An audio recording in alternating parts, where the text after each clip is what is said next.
அனைவருக்கும் வணக்கம். இந்த வாரம் ஃப்ரூட் கல்டிவேஷன் பற்றி பார்க்கலாம் அப்படின்னு போன வாரமே சொல்லியிருந்தேன். என்ன ஃப்ரூட்னு உங்களே கண்டுபிடிக்கும்னு சொல்லியிருந்தேன். க்ளூலாம் கூட கொடுத்துருந்தேன். அதற்கான சரியான விடை திராட்சை. ஆமாங்க, இன்னைக்கு நம்ம கிரேப்ஸ் கல்டிவேஷன் பற்றி தான் பார்க்க போகிறோம். இந்தியாவில் திராட்சை உற்பத்தியில் முதன்மை மாநிலமாக இருக்கிறது மகாராஷ்டிரா. தமிழ்நாட்டில் தேனி மாவட்டத்தில் தான் பன்னீர் திராட்சை மிக அதிகமாக சாகுபடி செய்யப்படுகிறது. இன்னைக்கு நாம் எடுத்துட்டு இருக்கிறது பன்னீர் திராட்சை. இதை விதையுள்ள கருப்பு திராட்சை அப்படின்னு சொல்லுவாங்க. இதை பிளாக் மஸ்கட் அப்படின்னும் சொல்லுவாங்க. திராட்சை விளையறதுக்கு ஏற்ற மண் வண்டல் மண். இந்த வகை இந்தியாவில் 100 வருஷமா நடைமுறையில் இருக்கு. இதை 4 மாசத்துக்கு ஒரு தடவை, அதாவது வருஷத்துக்கு 3 தடவை சாகுபடி பண்ணலாம். திராட்சையை நம்ம கொடி வச்சு தான் வளர்க்க முடியும், விதையிலிருந்து வளர்க்க முடியாது. இந்த கொடி வளர்த்துறதுக்கு 8லேருந்து 9 மாதம் பிடிக்கும். ஆனால் கொடி நல்லா வளர்ந்துருச்சு அப்படின்னாக்கா அந்த கொடியை 10 வருஷம் வரைக்கும் கூட கொடியை நம்ம வளர்த்துக்கலாம். அடுத்து எந்த நிலத்தை வெள்ளாமல் பண்ணணும் அப்படின்னாலுமே ஃபஸ்ட்டு அதுக்கு நிலத்தை ப்ளவிங் பண்ணணும், அதாவது உழுகணும். உழுகிறதோட நோக்கமே அடியில் இருக்கிற மண்ணை மேலே கொண்டு வரது தான். உங்களுக்கே தெரியும், அடிமண்ணு தான் சத்தான மண், வளமான மண்ணும் அதுதான். நம்ம ஏற்கனவே பயிரிட்ட பயிரோட கழிவுகள், களைகள் இதெல்லாம் உழுகும்போது அடியில் புதைஞ்சு அதுவும் உரமாக ஆகிறது இதோட சிறப்பம்சம். மண் இறுக்கமாக இருந்துச்சு அப்படின்னா வேர் பிடிச்சி ஒரு செடி வளர்றது ரொம்ப கஷ்டம். உழுகும்போது மண் லூஸ் ஆகும். அப்படி போகிறதுனால காற்று ஏர் உள்ளார போகிறதுக்கு ரொம்ப வசதியாக இருக்கும். உழுகிறதுனால மண்ணுக்கு அந்த தண்ணியை பிடிச்சி வச்சுக்கிற தன்மையும், ஹோல்டிங் கெப்பாசிட்டின்னு சொல்லுவோம் இல்லைங்களா, அதுவும் அதிகமாகும். அதனால எந்த ஒரு பயிராக இருந்தாலும் நிலத்தை நல்லா உழுகிறது அப்படிங்கிறது பேசிக் ஸ்டெப்பாக இருக்குது. திராட்சையை நாம் கொடியாக தான் வளர்க்க போகிறோம். அதனால் கொடி படறதுக்கு பந்தல் போடுறது அவசியம்.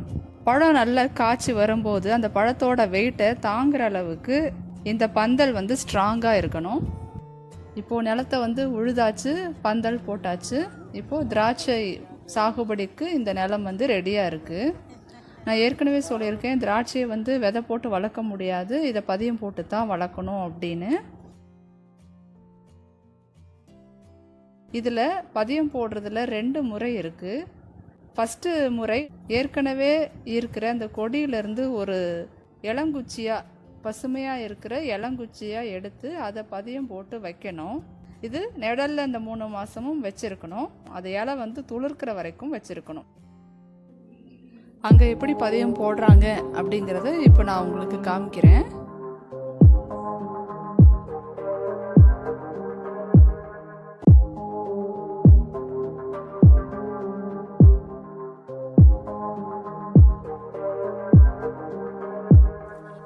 போட்டுட்டு இப்படி குச்சியை ஊண்டணும்.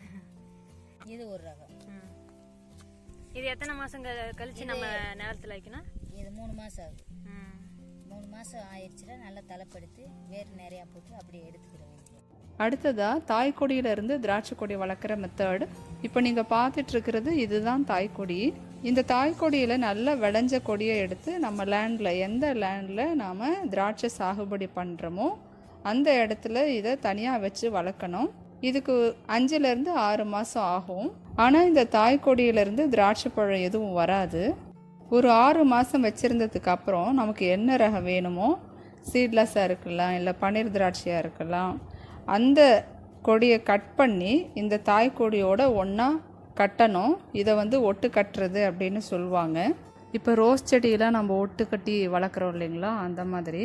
ஆனால் இந்த தாய்க்கொடி மூலமாக திராட்சை கொடி வளர்த்தோம் அப்படின்னா மேற்கொண்டு 4 மாதம் இன்னும் எக்ஸ்ட்ராவாக எடுக்கும். ஆனால் ஈல்டிங் ரொம்ப நல்லா இருக்கும்.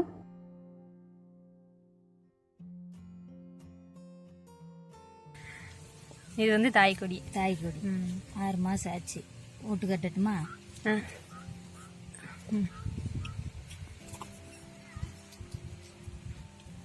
இப்படி இதில் உடைச்சிக்கிட்டு இது நமக்கு என்ன ரகம் வேணுமோ அந்த கொடி, என்ன ரக குச்சி இருக்கோ அதை இவ்வளோ அளவுக்கு சீவிக்கணும். இப்படி சீவிக்கிட்டு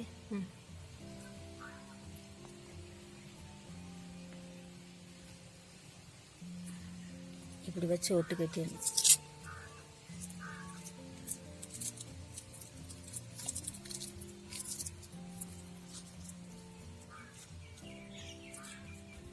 அவ்வளோதான்.